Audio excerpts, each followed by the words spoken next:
My guest today is Anil Dash. Anil is the CEO of Fog Creek Software. How many people here know of Trello or Stack Overflow? I see some double hands in the air, so a majority of the audience. Anil is responsible or was a part of building blogs before we had the phrase blogging, social media before we had social networks.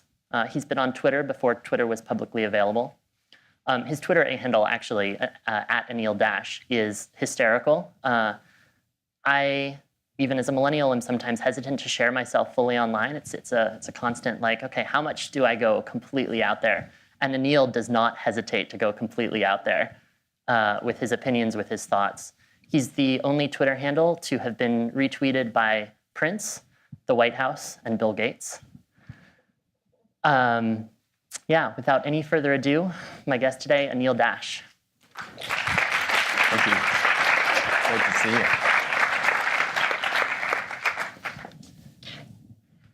you. I apologize in advance if you look at my Twitter. I'm not responsible for the tweets there. I'm going to pretend I have an intern. Thanks for having me. Yeah, no, it's such a pleasure.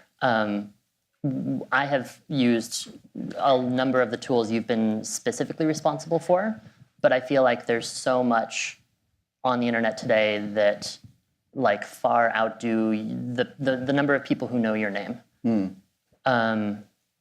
And let's start actually at the beginning. You grew up at 5 years old with a Commodore? Yeah. I mean, there's a few people in my age demographic here.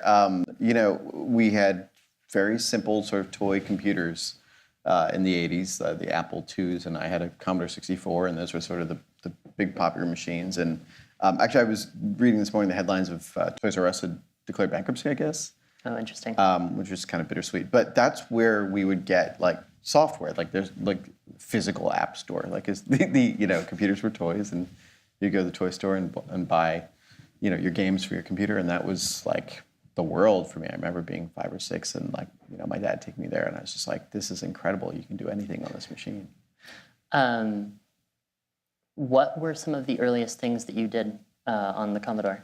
You make the thing beep. You try to like just basic stuff. I mean, it was so primitive, like the idea that you could control the machine at all. I think as kids, you have so little agency. I have a 6-year-old now, and I see like anything that gives him and his friends a chance to have some control over things is really, because they're just, the rest of the day is like, sit here, do this, don't go to the bathroom yet, go to the bathroom now, eat this thing, all these different rules. And then you had like in this box, and for him it's the iPad and Scratch Junior and these little coding tools. But for me it was the Commodore 64, the VIC-20 and like programming and BASIC. I can give it instructions and it'll do what I say. That was revelatory, especially like I grew up in the middle of nowhere, and it was a tiny town and there was sort of nobody around and not that much to do. And in this box, I could do anything. You grew up in Harrisburg. Yeah, outside of Harrisburg. I mean, Harrisburg's not that big a town and we weren't even in it. So it was way out there. I've spent a little bit of time in Harrisburg. Tell us a little bit about your childhood and growing up. How deep you want to go? No, we were, my parents obviously are immigrants. They're born in India, and they arrived in the 60s. And by the time, they settled in central Pennsylvania in the late 60s, early 70s, there was essentially, in our hometown, as far as I know, we were the only people of color in the town at the time they moved in. There had been other families before that had moved out, but I have an older sister, and she was the only student of color in our school district when she started. And years later, I'd moved to New York and sort of set up my life here at the beginnings of it, and went back to visit them. And I remember feeling, at the time as a kid, I felt like, gosh, I really don't fit in here. And then with the perspective of having moved to New York and gotten a little bit established, I was like, oh yeah, we did speak a different language at home and wear different clothes and practice a different religion and listen to different music and eat different food. I guess that's probably why I felt like I didn't fit in. Like that, maybe that was a connection. And after that, then it was, that thing you get as an adult and you have that perspective, it was very clarifying. But I think coming up as a kid, it was a very strong sense of like, this is not a place that is for me. And not in a judgmental or negative way. I mean, I think at the time I wasn't happy about it, but in retrospect, I'm like, yeah, I don't fault some kid there for being like, you look like you're from the moon, like I don't know who you are, like what are you? And I think now it's sort of, it's been very instructive. I mean, I think especially in the sort of political moment, the social moment we're in, to have been from a very, like I'm a sort of classic, like big city, big media, liberal, like every sort of progressive stereotype thing. And yet where I grew up, we were basically rednecks, and that was how I grew up. I mean, we were like that was what we were culturally, and I didn't have any qualms about it. And so to have sort of fluency and literacy in that, I think is great, because I think if I'd only had the experience of growing up in New York City, I just wouldn't have any view into it, because it's not something that exists in popular culture. Yeah. That sort of view of the world. Yeah, I grew up in a very rural town and got beat up in middle school because I had long hair. Caucasian town. Obviously white, there's always something. But, you're always going to find something. How has that? You said it's really clarifying. Well, I think there's an interesting tendency in media right now. It's like, this election surprised everybody, and let's understand these people who voted this way, and what are they all about? And it's this sort of funny. I remember as a kid, whenever National Geographic would do a story on like, let's find the tribes in India, I'd be like, here we go. Or like the year that Indiana Jones and Temple of Doom came out was like the worst year of junior high. It was just like miserable. I was like, we don't eat monkey brains. I swear we don't eat monkey brains. And like the 10-year-olds are like, yeah, you eat monkey brains, right? And like it's like, it's not a documentary, right? Like like that not actually history. But you sort of can't explain that context of like that glimpse into your world isn't real. And even like the actual journalism, like a National Geographic, you'd be like, my family's from, and India is one of the poorest, most remote regions. And so they would, every once in a while, they do this sort of like, look at these people, story in a magazine or something. And you would just be like, I mean, there's nothing factually incorrect to the story you're telling. It's so far from the reality and the representation of what it is like to be there. And I think it's interesting to see even people I know in media here in New York that sort of go in this anthropological way and like, we're going to go into a red county and see what the people do, and it's like the sort of the disconnect of that. And they report, I'm like, that's not at all what it's. I mean, I went to my high school reunion a couple months ago, and like these are people I grew up with that I know, and 100% probably disagree with me politically, but like I know them, I grew up with them, right? And the way it's sort of represented in popular culture was like, one, it doesn't really match what I know. Two, it doesn't really speak to sort of motivations that accurately. And for me, it was it's interesting. It made me less indulgent of the sort of pop culture narrative of like there's this underbelly of all these sort of disenfranchised people who are finally like trying to lash out and strike back. I was like, I think that ignores the intentionality and intelligence of people. It's like they made a choice, whether it's in elections or anything else, like everybody else does. And so this weird condescending, like they don't know any better, felt a lot like the same condescension you see with like how, a pop culture movie can talk about a culture. On September 11th, you published a retrospective, and you described walking through the memorial and how oftentimes when you walk through the memorial, just as you're making your way around New York, people kind of look at you with suspicion. Yeah. I mean, it comes and goes. It's interesting. It's more common in a place like near the 9/11 memorial where there's a lot of tourists. Like New Yorkers don't give a damn. Like, it's like I don't like you're not blocking my way to the subway. Like I don't care. Like that's you're but fine. you're blocking my way to the subway. Exactly. If you like get to the top of the subway stairs and you stop and you're stopping everybody from getting out, like then you are history's greatest monster. Short of that, like it doesn't really matter what you're doing, and which I appreciate and I love. Like it's a very freeing thing having lived here 20 years now. That people don't care what you're doing or what you are as long as you're not getting in their way.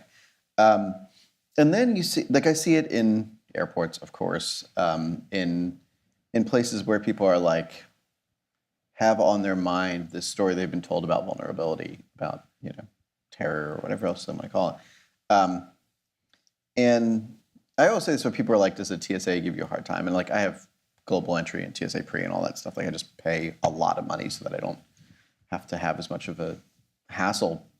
at the airport, and that generally actually works. Like the TSA agents are like, they're just people with a job, and like they're mostly just doing their job.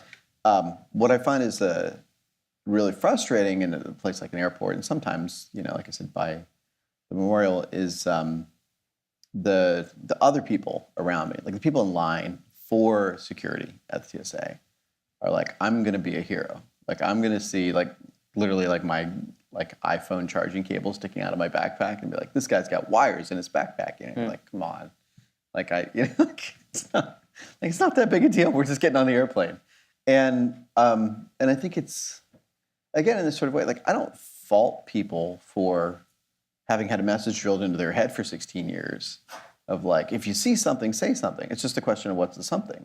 Because if I'm like, well, that guy has like a Confederate flag, like maybe he wants to, I don't know, enslave Americans, like then I'd be like, that's unreasonable. You're being unreasonable. I'm like, yeah, that is unreasonable. Like probably doesn't, like probably he wants to have that symbol that I think is offensive, but he doesn't. And there is no reciprocity. There is no way I can say this person feels like a nameless, shapeless threat to me. And people can say that about me. And I think that was the thing that it took me a long time to say, like, why am I so angry, resentful, whatever about this? And what I realized was, like, I'm a dad. Like, I'm a middle-aged dad. Like, I couldn't be more boring. Like, I'm not out clubbing. I'm like, I got a kid. I put him to bed. I like, goof off on the internet. I watch some Netflix. I go to bed. Like, boring, right? And then I have to travel for work sometimes. And so I go to the airport. And somebody's like, and it's very rare, but I have had people be like, I don't, they've pointed me out to security, right? And there's this thing where like, well, they said if you see something, say something. That's what we're told to do, right? It's like we're encouraged to do. But the implications of you saying you think I am a threat to this plane, right? And there's kids on this plane. So you're saying you think I'm a person, and you're saying this to my face, you think I'm a person that would kill all these people and these children. And I'm supposed to not be mad and not be offended? You said that about me? And when you say it plainly, then they're like, no, I don't mean that. Like, but you do. Clearly you do.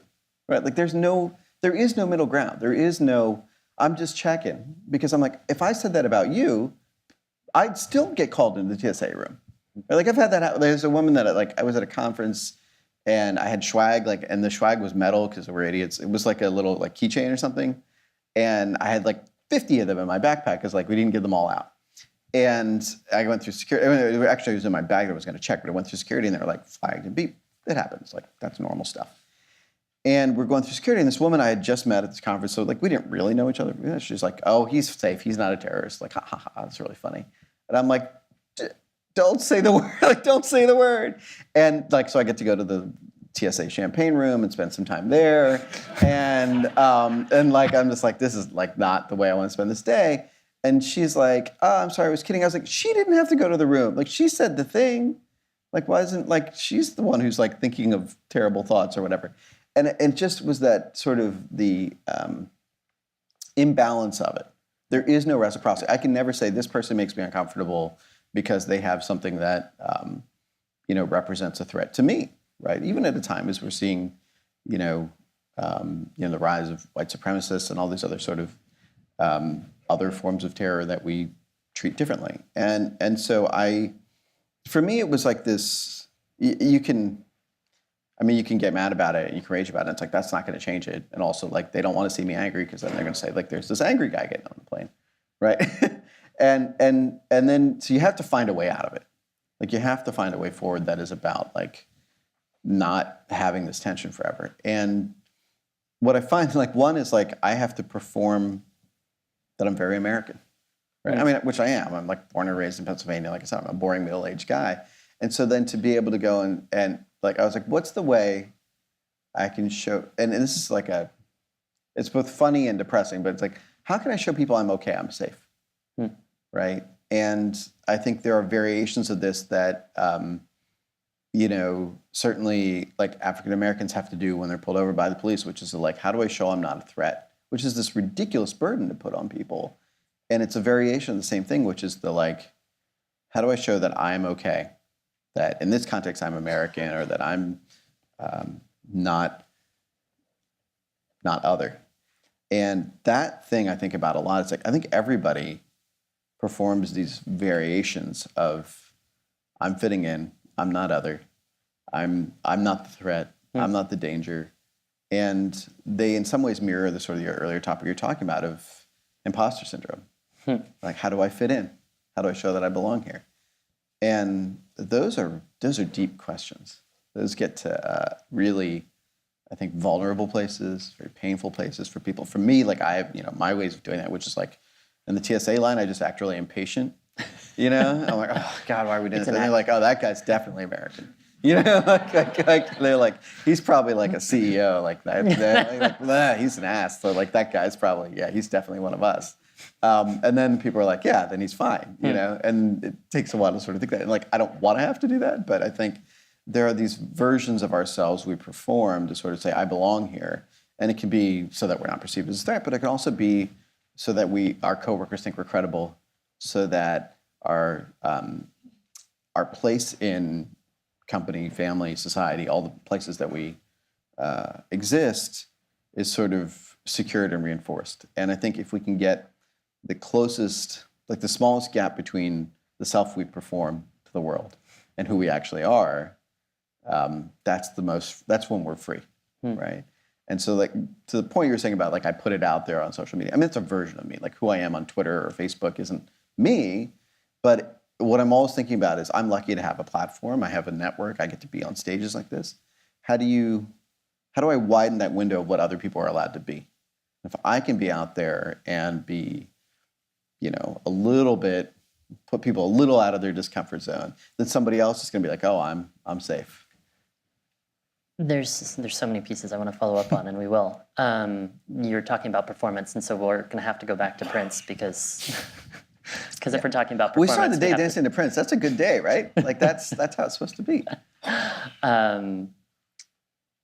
Completely random tangent. In college, I was elected consecutively 4 years in a row as dance commander of Reed College, which was an unofficial student body position. Robin Zander, dance commander. That would be a great video game. There were definitely, without my permission or consent, images of Jackson with my head on him. I like it. Doing something all over campus when I woke up one morning. Mm-hmm. Yeah, so the student body decided. You just wanted to go there. This was not. There's no this story. It's just we want to tell this story, which I support. So in addition to Prince, there's a piece that even as you're describing these things, right, which like. I have never been pulled off of a plane, right? I have not been harassed in line or taken to the champagne room. There's not a blame.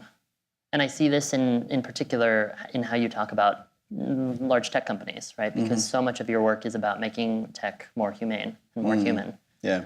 It's this is my reality, and yet we want it to be different.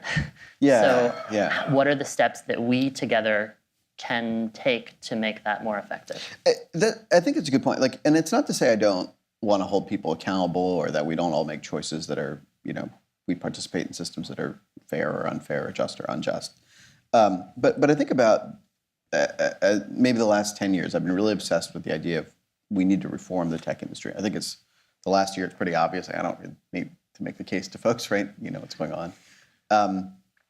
And I think the easy thing is like, Uber is evil, Google is evil, right? Like these are sort of very simple. That just leaves me angry and helpless rather than like. Right, and also it doesn't leave any room for the fact that institutions are complicated. Right. And like there are pockets of greatness and pockets of like joy and thoughtfulness and pockets of like probably something that started out as good intent and went wrong. Yeah.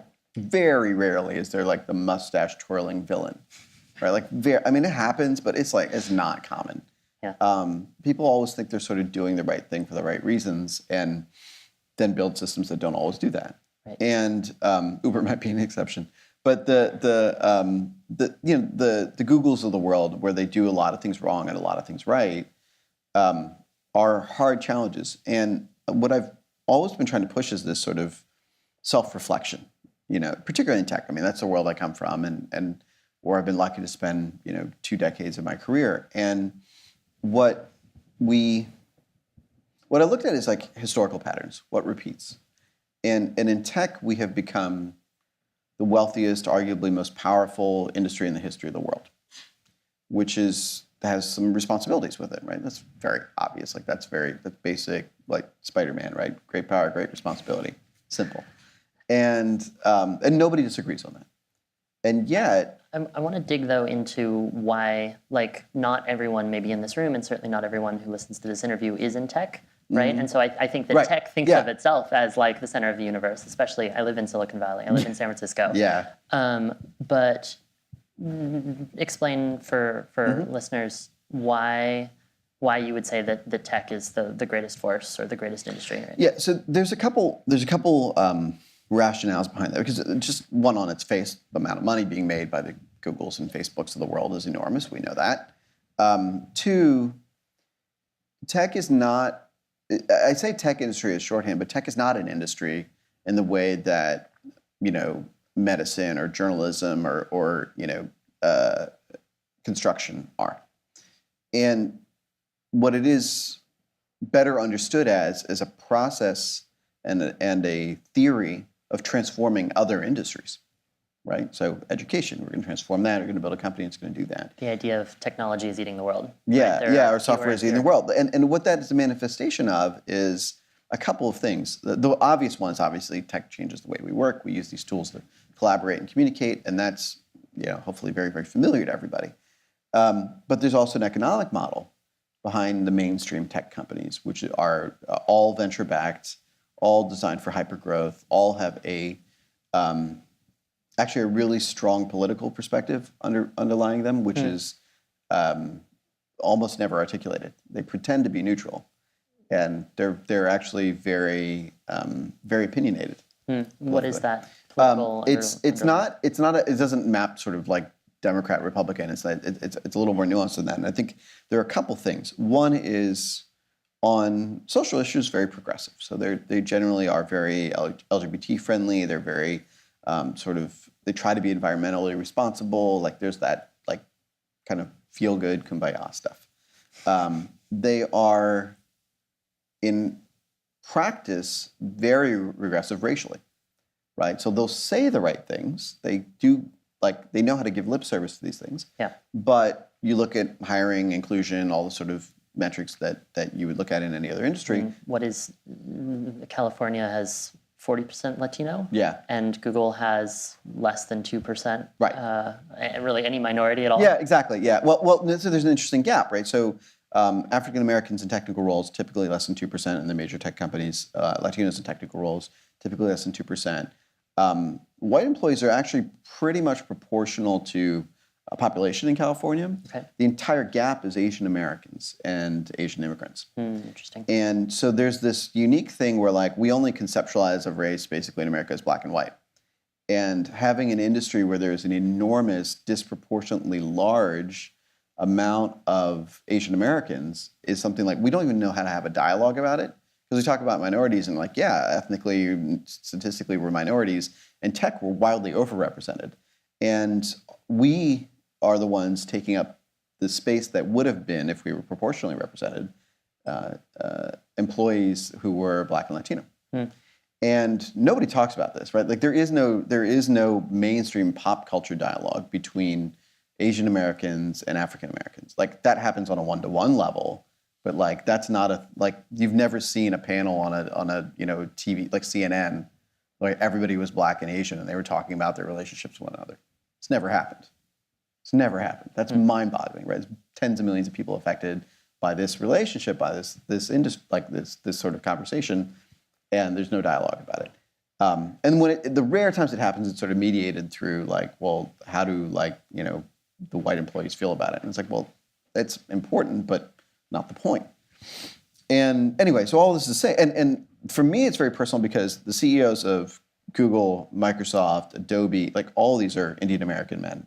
In their case, they were all born in India. I was born here, but like there's a commonality in community. And Asian Americans have, not to draw in broad strokes, but very frequently a lot of the communities that make up, Asian American communities from all the different countries in diaspora are very reluctant to engage with the American conversation on race, right? There's this sort of like, keep your head down, stay focused. Some of this is the communities are just haven't been here as long. I mean, Chinese Americans have been here for centuries, but the later waves of immigration in the 90s and the last 10, 15 years, people are still getting settled in. They're like, we're not going to rock the boat. We're not going to talk about like the most radioactive topic in America while we're also still trying to get our, established in this country.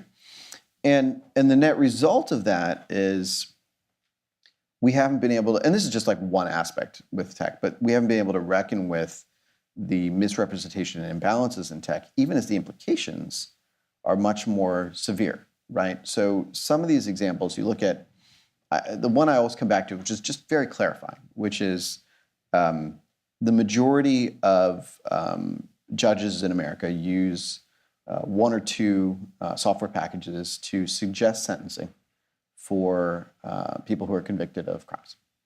And there's a dominant player in that space that is a software package that was trained on case law from existing sentencing practices across America. Now, lots and lots of research will show you that sentences are deeply racially biased in America. That's just truth. That's just been the case. And software models that are trained on the real world will replicate that, right? And in fact, will sometimes optimize for that. So if you have a learning model that is saying what we have done in practice is give disproportionately long sentences to African American people who are involved in the criminal justice system, then we are going to not only replicate that, but amplify that. And so the software exacerbates the problem. This is not something, one, that we talk about in computer science programs, like it's just starting to scratch the surface, but that's not, like there isn't an ethics curriculum in these CS programs. And two, the communities who are affected by it, most disproportionately, basically don't work in tech, can't get hired in tech, don't work at the big companies, aren't the ones that are getting funded, aren't the ones that are becoming the archetypes of the creators of technology. And so the implications of this misrepresentation and disproportionate representation of tech is that tech is actively making other systems less just. That's happening and this example is in the criminal justice system, but that happens in media, that happens in medicine, that happens in all these other related fields. And so there's this ethical quandary we have where tech is changing these other industries, but without a lot of recourse and a lot of thought. And the people who are stakeholders in those industries who might be aware of these issues aren't affected. Yeah, they're either not affected, or if they know about it, they don't have any redress. They can't say, hello, tech creator, I'd like to have a conversation about the impact you're having on my industry. We see that here in Queens. Jackson Heights, it's a very close by neighborhood where that is majority immigrants, first or second generation immigrants. Huge number of South Asian families living in Jackson Heights. And somewhere around, I don't remember the exact numbers, it's like 15, 20% of households make some of their income from driving, right? So livery cab drivers, taxi cab drivers, the like. And so there's this huge Indian, Pakistani, Bangladeshi community there that had been until 7 or 8 years ago. The way you came in is you come in with your family, you immigrate, you pool your money together, and you get essentially a mortgage to get a taxi medallion, because that's the only way you can drive a taxi in New York City at the time. And these medallions at their peak were the better part of $1 million. I mean, very, very expensive. So you're making this commitment, you're going to spend maybe $750,000 on the right to drive a taxi in New York, and your whole family's in on doing this. And then, of course, Uber comes along. And there's a couple interesting things that happen. Like, inarguably, it's convenient to be able to push a button and hail a car. Like, that makes sense. It's even I think a freedom issue when it comes to that point about the tension between, Asian American, African American communities. Like, Indian cab drivers not picking up Black passengers is a real thing. And Uber very wisely pointed that out and said, we can do better on this. And I think that was, to that point, it's complicated. There isn't some bad guy. They were right to say this is an issue that needs to be fixed, and we have a way to help make that better.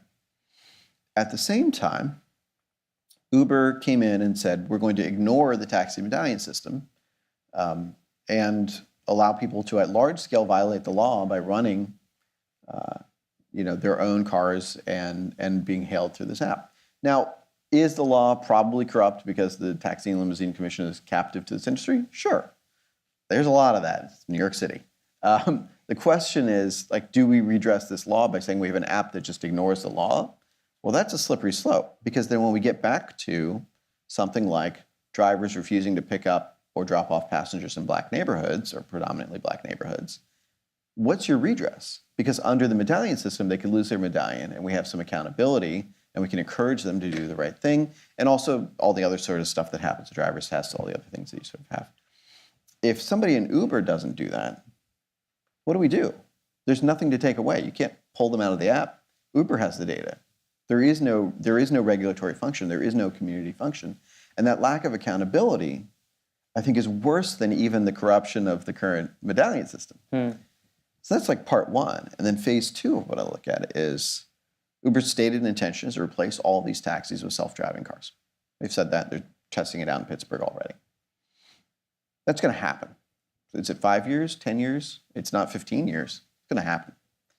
So you have a neighborhood like Jackson Heights where a significant percentage of all households are making some of their living from driving. The bottom is going to fall out of the economy in that community.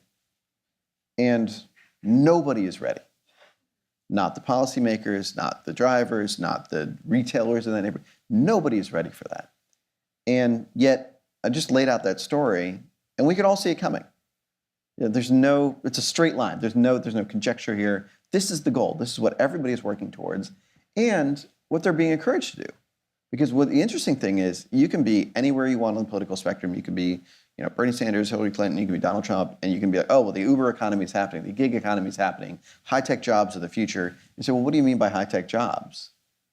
Right? Because the programmer who has equity in Uber and the driver who is being dispatched by an app and is about to be replaced by a self-driving car are in nowhere near the same industry. Right. They are not in the same business.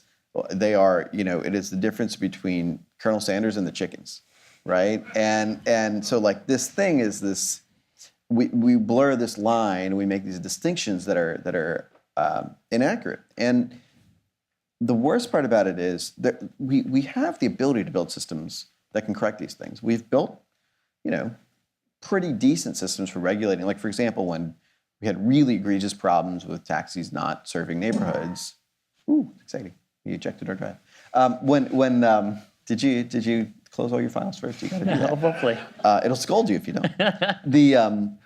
We've built these regulatory systems where, when neighborhoods were underserved, we were going to build the ability to regulate these things and try and encourage, drivers to do the right thing. And it got better. It's not solving the problem, but it got better. What we don't have is policymakers, regulators, community leaders who are literate enough in these issues to even be able to react to it. Right. So if I want to go to city council, and I've had this conversation with members of city council, where I'm like, what are we doing about retraining drivers for when self-driving cars destroy the entire driving market?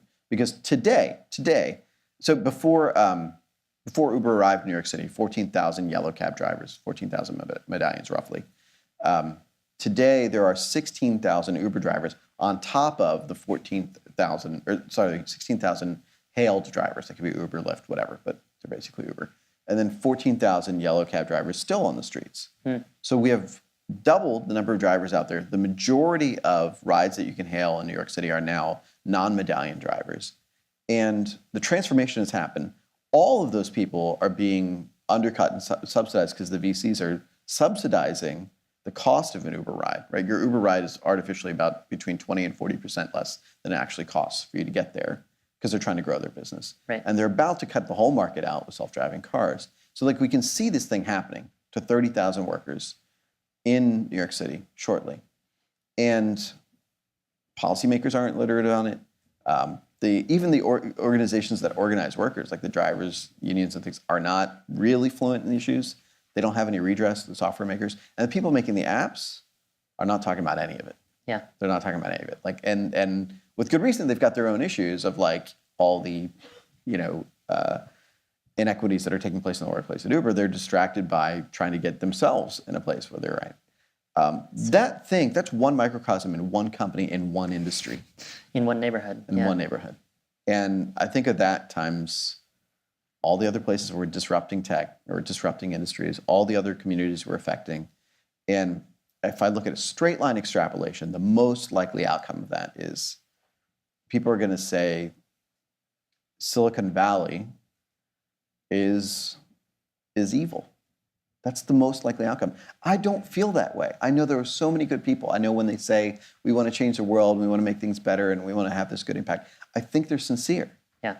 And yet, like now if you say that Wall Street is trying to screw the American public, nobody disagrees. They're like, yep. And you can be like, well, there's some good bankers, and be like, I don't care. That doesn't, that's not there. And if you're like, media today is terrible, journalists are awful, people are like, yep.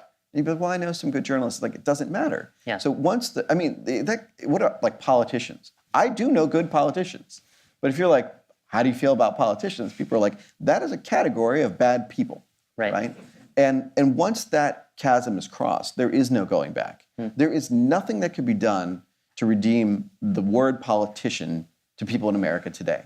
You could be as good as you want. You could be as pure as you want, as effective as you want. And people are like, well, that's an exception. Politician is a category of bad people. That person's not a real politician. Silicon Valley is on that path. I don't want them to drag all of tech with them to where when I say I work in tech, they'd be like, oh, you're those people that destroy our jobs, creep us out on privacy, build your own weird private islands to try and get away from laws. Like, there's all these weird things going on. That's a real thing. I want to go on this thing. I'm a CEO of a tech company. Other tech CEOs, these are things they've actually done. Peter Thiel has publicly stated that he wants to get the blood of young people to help him stay youthful. That's like vampire stuff, right? That's what vampires say, isn't it? It's weird. And then some of these other guys own the majority of a Hawaiian island, which is that's a volcano lair, right? When you're a billionaire and you have your own private jet and you go to a place with a volcano, that's a volcano lair. Right? And so if you have a volcano lair and you got the vampire guy, somebody else wants to build a private island with no laws that's made out of metal. I don't understand the whole story. They're really, really out there. They're so wild. Bill Gates is I want to cure malaria. I'm like, yes, yes, that guy. He's okay.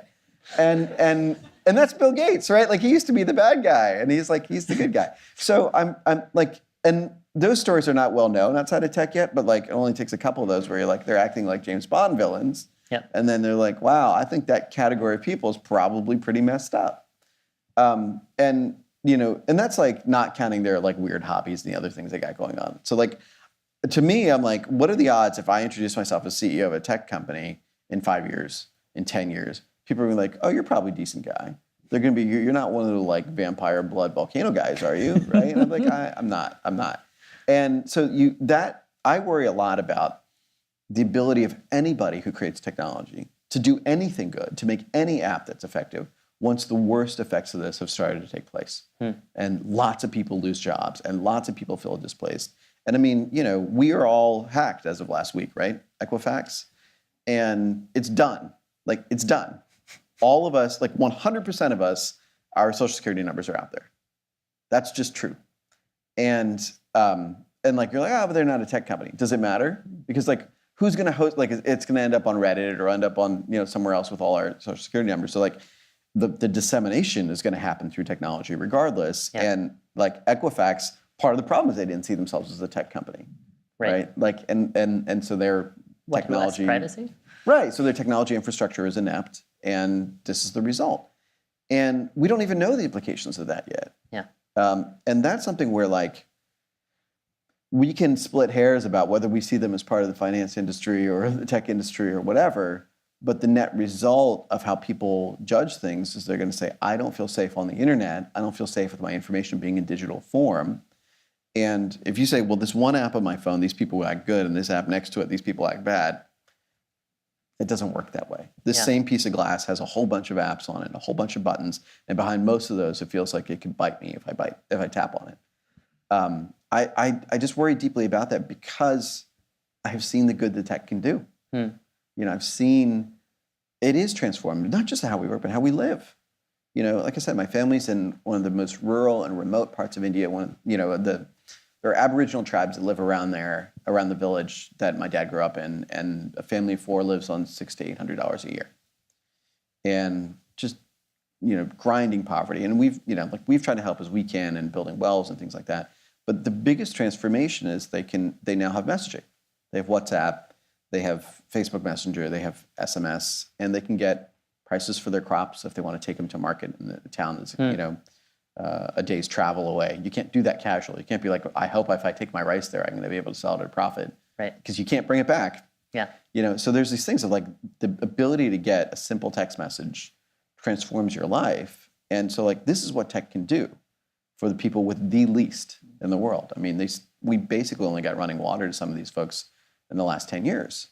And my cousins, they still live there. I have dozens of cousins in the village that are still there. And the girls can go to school now because they've got running water and they've got the ability to send messages. And before they were busy carrying, drinking water around and couldn't go to school. And so technology was freeing in these ways and liberating at a fundamental human level, at the sanitation, electricity, basic human needs level. Yeah. And that's what I know technology to be. That's what I know it can do. And we're not going to get to do that if we keep having these excesses and these threats in the things that we promote.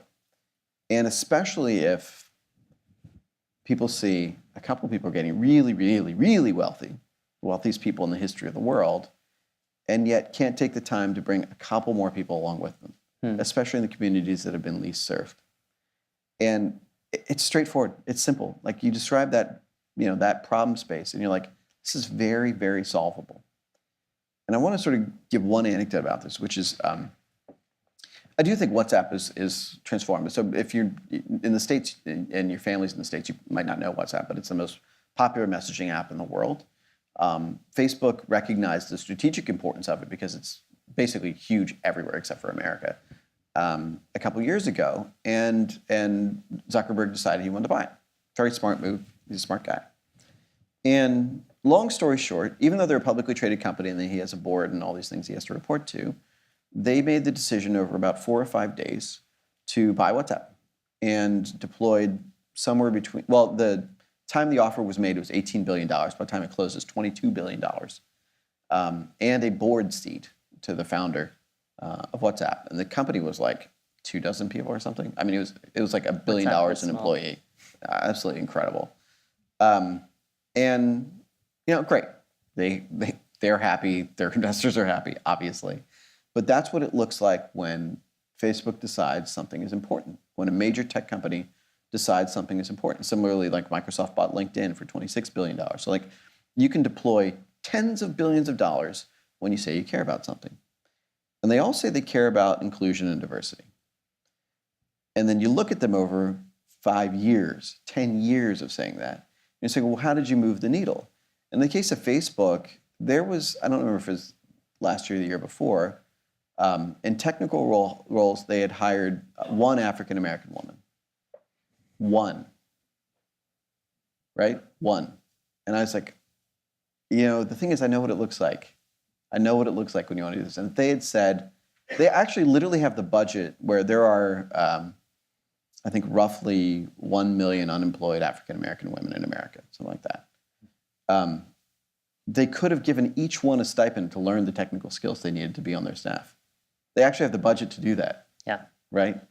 And, even if they said only half of all unemployed African-American women in America will get a free stipend from Facebook to learn the technical skills they need to be considered for a role on their staff, even if that took years to do, it would have been cheaper than WhatsApp, and it would have showed they cared as much about that.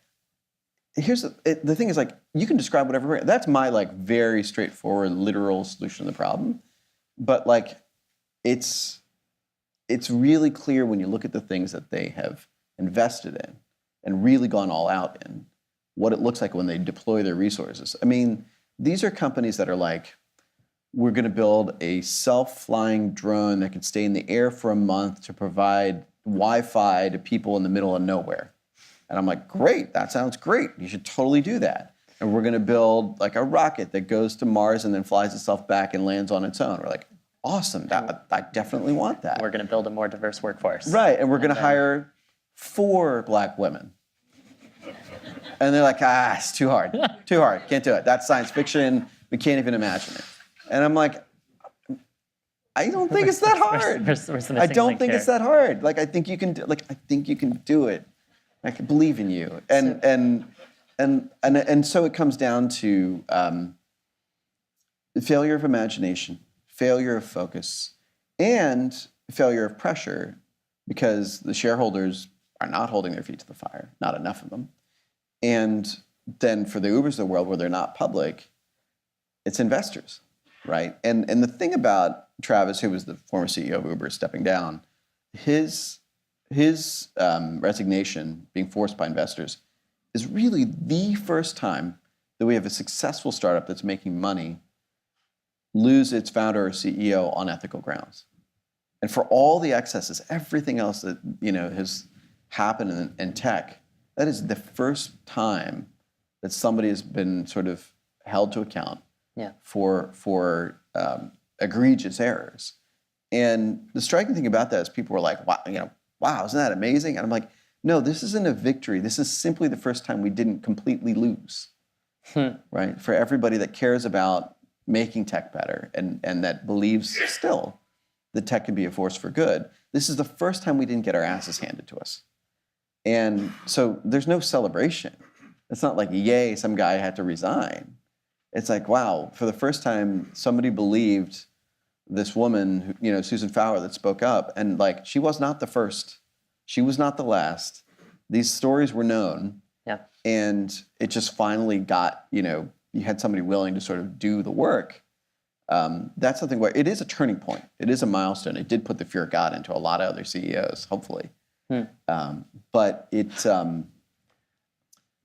took a long time. And I think about, like, for me, it was like my reckoning moment was at about 10 years ago. I had been doing a startup. I left. I came back to New York, and I just was sort of like, I think I'm done with tech. I was really fed up with the industry. I was like, it just has to change. And people then were talking to me like I was nuts. They're like, you're out of your mind. And from going from people looking at me like I had 3 heads to, yeah, things have got to change, which is pretty much the sort of, at least people are reckoning with that. That happened in 10 years from a lot of activists, a lot of people speaking up, a lot of voices working on it. I feel like that's now sets the stage for the next 30 or 40 years of work to clean things up. What are some ways that tech can be made more humane, right? We're identifying all of these. I mean, we're seeing it in the world today, a lot of challenges. But I think there are a couple models. I think one of the ones I believe in very strongly, and why I've ended up where I'm at Fog Creek, is different models for funding technology.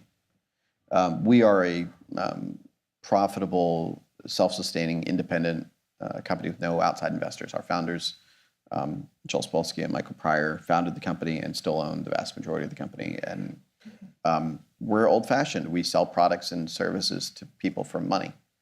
And they pay us the money, and then we use that to run our business. It's weird, but that's what works.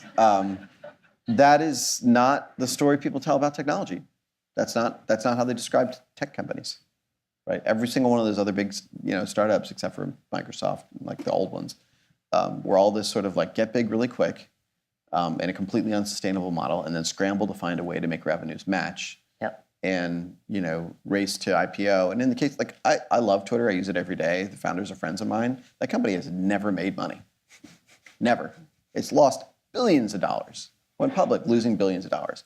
And you're like, I'm old-fashioned. That doesn't sound like a company.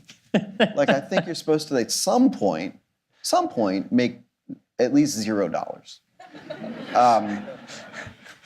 It's just weird. Like, I'm like, what does the spreadsheet look like? Right? Like, I get stressed out if the spreadsheet's like, the number's not as big as I would like it to be, or we're like, this thing is not breaking even yet. Like, I'm like, oh, gosh, I gotta fix that. Like, that, I think that's my job. Yeah. Right? Like, I run the company, that's my goal job. in 3 weeks of the cafe, my first 3 weeks of running my cafe was like break even. Right, yeah, exactly, yeah. Which is ambitious, yeah, but like you want to shoot for that. It's a business. I would like to be able to or at least you not can lose just money. Yeah, be homeless or something. Like there's no, you know what I mean? Like you can like burn all your savings, and that's one way. I've done that, and it's like that's terrible. Like I don't want to run a company like that. And then there's this other way, which is like it's just magic. And what you find is like the incentives around a lot of investors are, they're like, don't make any revenues, because then people will hold you accountable. You just want to get really big and figure out revenues later. This is a thing people say. I'm not making that up. And I feel like, am I the only am I crazy? Like, did anybody hear that? Like, is this weird? Like, these companies are never going to make money? That's weird. And so, like, if you want to get to why do they do behaviors that the rest of us would find surprising or negative or destructive or inexplicable. giant layers under volcanoes. Right, exactly, right. Like, what's the path to, like, you have your secret volcano lair, like, seem normal to you? Is like, because everybody's around you, like, have you tried losing billions of dollars? And then, and then you still get rich. Like, that's amazing. Like, how do you do that? That's amazing. So, like, the underpinnings, like the logical underpinnings are unmoored. Yeah. Right. And it's not to say, like, I am glad, that the big tech companies exist in the world. I think they've invented amazing things. But it can't be the only model. Like, there has to be a healthy ecosystem, right? Like, if like your entire ecosystem is tigers, like, that's bad, right? It's like you got to have some other sort of creatures in the jungle. And so that's like one of the fundamental things, is being able to sort of find other models and other companies and other, certainly, like, I think one of the great things about open source was it just widened the sort of spectrum of where people saw they could get technology and change the models. And the reality is, like, open source technology is generally a lot of big companies collaborating around making a product for free that they all get value out of. That's like the dirty little secret. It's not like some kid in a dorm room usually making the thing on his own. Like, it's corporate subsidized, but you've just sort of reached this commons of how you want to share stuff. But it's a great model, and it's very generative, and there are lots of good products there, but not for consumers, right? So it's like a business might evaluate that, but end users aren't using generally open source software. And so, like, that model didn't really catch on to be a revolution for what people use day to day.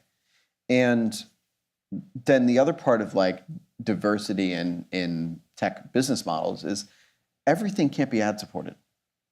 Everything can't be ad supported, because what ad supported means today is surveillance, right? And surveillance always victimizes the most vulnerable. Like, that's how it works. I think I follow, but break down. Sure. You've all heard of, like, those warnings in when you're browsing the web of cookies or tracking your information. And that was the worry, like, early on in the web. Oh, this site can record information about me. That was, like, primitive. That was sticks and stones compared to what we have now. The thing you fear about, like, does Facebook or Google know everything about me is here. Yes, they do. Even before the Equifax hack, they know stuff about you that you don't yet know. There was a great story a couple years ago of Amazon being able to deduce when a woman was pregnant before necessarily she knew, and certainly before she had told anybody, because the data are pretty straightforward about how people act in circumstances like that. And that's true across the board. And so, one, they have very, very complete data sets and inferences and correlations about the way you act, based on the fact that basically every single site you go to is reporting data back to Google and Facebook. So when we talk about the publishing market, like, there are two ad networks that matter, Google and Facebook. And the reason why those are the only two that matter is they have the most data. It is a sort of winner-takes-all market. The more data you have, the more you can understand how people are behaving, the better you can target the ads. There's a virtuous cycle. It's a feedback loop. And size and scale of your network sort of trumps everything else. And there isn't going to be a network bigger than Google or Facebook on the internet in the next X years, right? They've sort of got that locked up as a duopoly. And so by surveillance, what I mean is, if somebody's forming a complete data set on your behaviors, your activities, and they know things like when you're awake, which neighborhoods you go to, they can infer your moods, right? Facebook has done experiments around the impact of what they show in your feed and how it affects your mood. And if you did that kind of research in academia without getting permission on the subjects, you would be immediately drummed out of your practice. And Facebook did it for years on us, and nothing happened.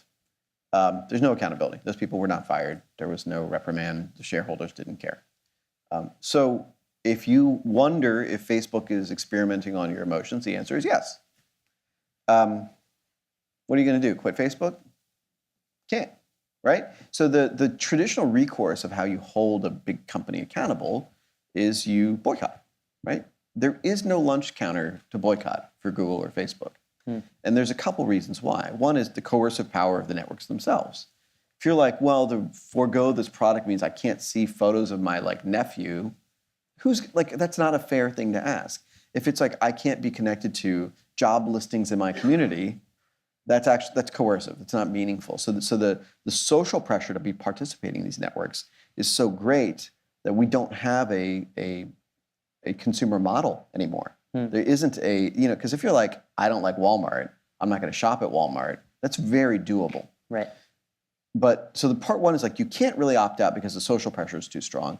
The other part is, even if I completely opted out, if I said I am blocking Google's cookies and tracking everywhere, if I use email, people on the other end are using Google for their email, even if I don't know it, because you can use Google on your own domain and I might not know. So I don't know when they've got my data. And certainly if, as is the case for most of us, somewhere between 50 and 70% of all emails we send are to somebody who's using Gmail on the other end, they can already reconstitute your entire email conversations, right? So even if you've never signed into Google, never created an account, if you use email, they, to an approximation, have all your email, right? And the same is true for all these social behaviors on Facebook and all these other networks. So you can sort of extrapolate from that. So this is what I say when I talk about surveillance. The sort of the worry of does the NSA have all my emails? The reason the NSA was going to wiretap Google and Yahoo and these others is because it's the basket where all the eggs are, right? If everything wasn't already centralized there, they wouldn't go there. It's like, why do you rob banks? That's where the money is, right? And so there's a very, very straightforward answer. So when we talk, I don't want to be glib about saying the word surveillance, but that's what it is. That is the prerequisite to a successful large-scale advertising model. And every single one of the large, tech platforms, with some notable exceptions, Apple is one, are essentially trying to move to surveillance wholesale as their business model. We have decided as a society that's okay for some companies to do. And I don't quibble with that. I think that's fine to have that as a choice, as an option. Right now, it's the only option. Right. So if you want to build a company that serves a lot of people, millions of people, billions of people with a technology tool today, you will be pushed very, very strongly into, well, if it's for consumers, your only option is advertising. Your only option is surveillance. And if you try to hold the line on that, it's very hard. It's very hard. It would be, I think for most companies, it would be almost impossibly hard to get funding for a consumer product that was not designed with surveillance as its business model. And the weird thing is, I'm sort of walking through the logic here, and you can quibble with how adamant I am about it. I think that's a very reasonable thing to disagree about. But I don't think the substance of this is anything that thoughtful people disagree on. They're like, yeah, that is how it works. That is the business model of these companies. And given the fact that that's not actually that contentious a statement, why is it something that's never been publicly discussed by political leaders, social leaders? It is certainly a civil rights issue. It's a criminal justice issue. It touches on all these other fields. It's this data being accessible and available about vulnerable people it has a lot of risk associated with it. Certainly Facebook knows the majority of undocumented people in America. We certainly know their identities. When we talk about things like whether this administration wants to institute a Muslim ban, there was one of the first really effective worker organization movements in tech was the Never Again pledge, with workers in tech saying they would not participate in creating a Muslim registry, which is fantastic. And I think it was a great and meaningful movement. And the first time that tech workers realized their sort of power, if they collectively get together and say, we're not going to do this, it won't happen. At the same time, it's already happened. Facebook already has the Muslim registry, where they can deduce if you're wow, 5 times a day you aren't checking your Facebook feed. You're like, I bet I know, I bet I know what you're doing. You're probably praying, and we know who you are, or we know from your name, or we know who your friends are. And again, if I'd never made, a Facebook account, and if I were a Muslim, you could deduce from my network, well, this person's probably Right. there. Or if you're Google and you're like, wow, the location here is like a mosque, like they didn't like check in, they didn't do anything, but they like you were just happened to be like looking at YouTube, Yeah. and they're like, what's your location? And they got that data. Like there's ways to get that information, and so the registry is already here. The question is who has access to it. Yeah. And that we have abdicated these sort of social functions to private companies that don't have a lot of accountability and that are led by people that, in many cases, like their only background is computer science. And computer science is a very immature field compared to medicine, law, journalism, because those other fields, if you violate the ethical standards of the legal field, you can be disbarred. If you violate the ethical standards of the medical practice, you can lose your license. There is nothing you can do in tech to lose your license to code, right? The people who did the emissions software for Volkswagen to cheat on their emissions output ratings, those people are probably working somewhere else writing software, right? And now they can argue about whether they were culpable with their bosses or whatever, but like the reality is there is no transgression that makes you unfit to create tech. And that's really bad because you need to have at least some backstop, some recourse to be able to sort of say this thing. And so this is like, these things sort of all connect. I know I'm sort of running through a lot of related fields, but I think there's this really pressing need to sort of say we need to draw a line somewhere. We need to have the ability to stop and think about the implications of what we're creating.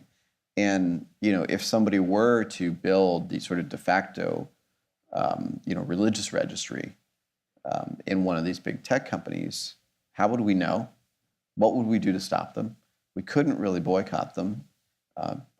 My impression is there are no policymakers or lawmakers who are even literate enough in this stuff to speak to it. Right. I mean, we have 635 members of Congress, and there's maybe 5 that know how to install a smartphone app, right? So they're not talking about like how does a surveillance database work? They have no idea. And so like the gap is huge. The only thing that can change it is tech workers starting to care, consumers starting to care when we make choices about the apps we use, being informed about what's the apps that we install. I mean, and it's hard, right? You watch a movie on Netflix, you can go on Imdb and like see like the person who did the lighting, right? And you get an app on your phone that you use all day, every day, and you're like, I want to know the name of one person who helped create this, and you can never find it out. And that's extraordinary, like that gap in just visibility into who creators are. And so like there is no accountability. There is no way to know who's responsible for this thing, good or bad. Because the other thing is like if I have something I love, I can't say who made it. Let me find out what else they made. Again, like if you're like, that actor was amazing, what else has he been in? You click and you got like 8 billion things. Oh, great, I want to watch everything. I want to see YouTube clips.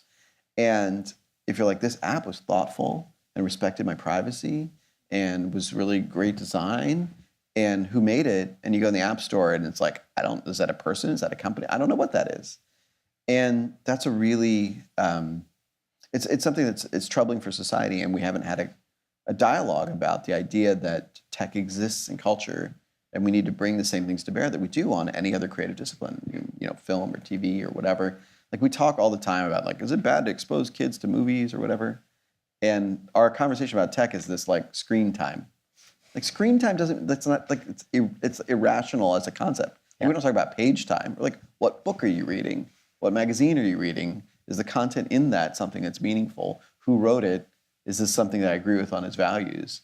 And meanwhile, like our conception of tech is like, parents talk all the time about screen time. I'm like, that doesn't make any sense. Like, yeah, it's a piece of glass. It can have anything on it. Yeah. It can have, a horrible, terrible, dangerous message or something really fulfilling and uplifting. And all of that depends on your judgment about what's happening in the device. So we're at time.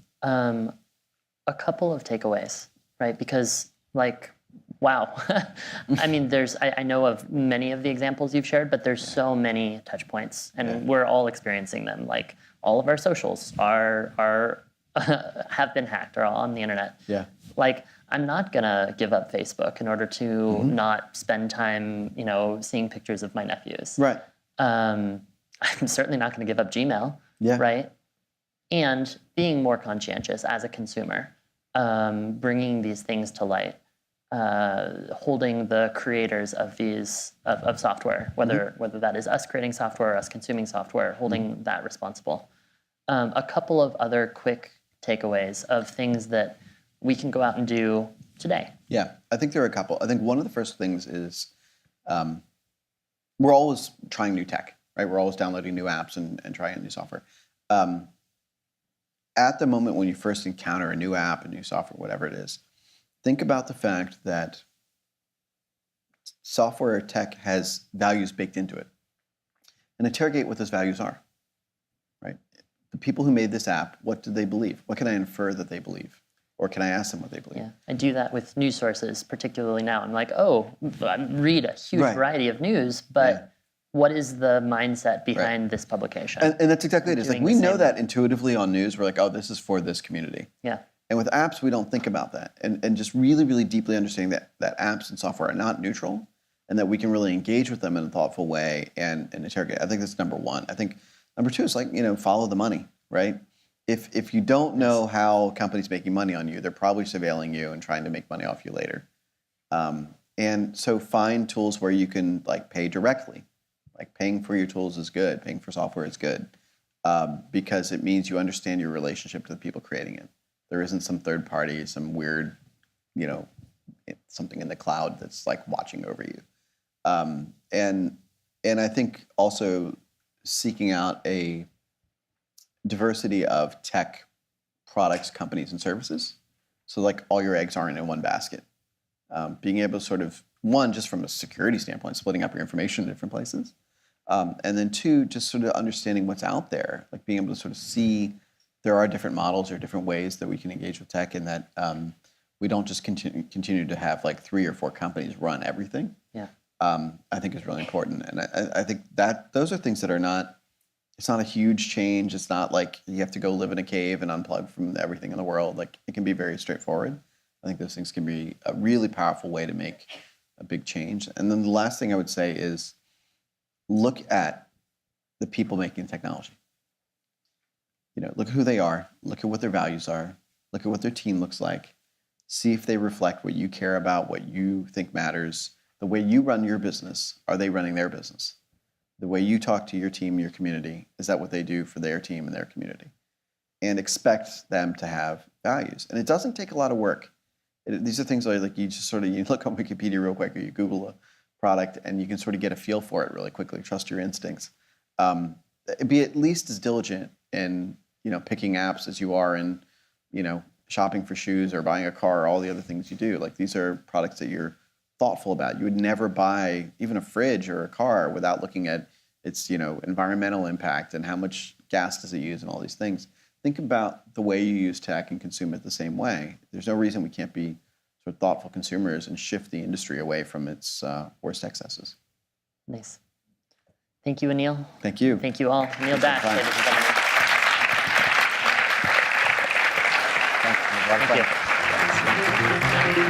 Thank you.